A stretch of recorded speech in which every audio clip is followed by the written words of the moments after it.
வியாழக்கிழமை ஃபுல்லாக நம்ம வீட்டில் வெறும் நான்வெஜ் ஸ்மெல் தான். மார்னிங் வந்து மட்டன், சிக்கன், முட்டை அந்த மாதிரி ஸ்மெல்லாக போய்க்கு இருந்துச்சு. ஈவினிங் போல் கொஞ்சம் மீன் எடுத்து மேக்னேட் பண்ணிக்கிட்டே பாப்பாவுக்கு வந்து ஹோம்ஒர்க் சொல்லிக்கிருந்தேன். மறுநாள் அவருக்கு தமிழ் எக்ஸாம் இருக்கனால மசாலாலாம் தடவி மேக்னேட் பண்ணி ஃப்ரிட்ஜில் ஸ்டோரேஜ் பண்ணிவிட்டு இன்றைக்கி வெள்ளிக்கிழமை பாப்பாவுக்கு வந்து குட்டி தோசை மட்டன் குழம்பு இருந்துச்சு, அதே பேக் பண்ணி கொடுத்து விட்டுருந்தேன்.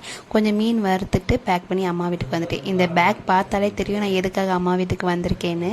அப்படியே வரையில் கொஞ்சம் மீன் வறுத்து கொண்டு வந்து அப்புறம் நான் பண்ண லட்டு எல்லாமே எடுத்துகிட்டு வந்துட்டு அம்மா மார்னிங் இட்லி மட்டன் கிரேவி வச்சுருந்தாங்க. எல்லாம் 3 பேர் செம்பாக சாப்பிட்டுட்டு அண்ணா வழி அனுப்பிக்காக கிளம்பிட்டோம். அண்ணா ரிட்டன் ஊர் கிளம்புற டைம் வந்துடுச்சு. 4 பேருக்குமே மூஞ்சியில் வந்து ஒரு சேடான முகம்தான். ஆனால் நாங்கள் வெளியே வந்து சிரிச்ச முகத்தோடு அண்ணா வேலையை அனுப்பிட்டு வந்திருந்தோம். என்ட்ரன்ஸில் கொஞ்சம் டிக்கெட் வெரிஃபிகேஷன் அந்த மாதிரிலாம் பண்ணிக்கிருந்தாங்க. அப்புறம் ஒரு 1/2 மணி நேரம் இருந்தோம். எல்லாமே ஓகே ஆனதுக்கப்புறம் நான், அம்மா, அப்பா 3 பேருமே ரிட்டன் காரில் ஏறி திருப்பி வந்துட்டோம். கொஞ்சம் எமோஷனலான டே மாதிரி தான் போச்சு. நெக்ஸ்ட் ஒரு வீடியோவில் பார்க்கலாம். பாய்.